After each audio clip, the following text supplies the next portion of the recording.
السلام عليكم ورحمة الله وبركاته. صباحكم بلون الورود، بلون الزهور أو بريحة الزهور، بريحة الورود. بحبكم في الله. طبعا العرايس اللي هقول عليها دلوقتي، وأنا على استعداد إن أنا أوصلكم بأهلهم وأديهم التليفون بس للناس الجادة فعلا. طبعا كل الناس دلوقتي أو كل شاب عايز ملكة جمال، طبعا عشان من النت عايزها واحدة متفصلة تفصيل.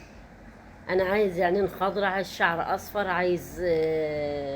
عايز طول مثلا معين، عايز وزن معين.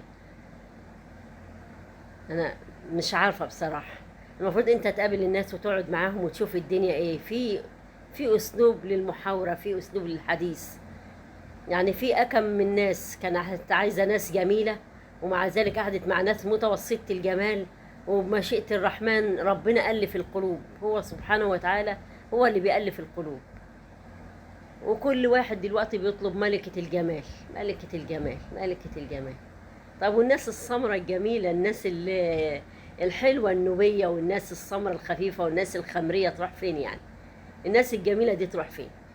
العرايس اللي هقول عليها دلوقتي يا جماعة، وعلى استعداد ان انا اوصلكم باهاليهم، يعني ناس عايزة الخير. هي في عروسة 32 سنة، يعني مش طالبة غير واحد ابن حلال يكون عنده شقة وعنده بيت ويقدر يصرف، ووظيفة كويسة. أظن إن دي مطالب مشروعة يعني.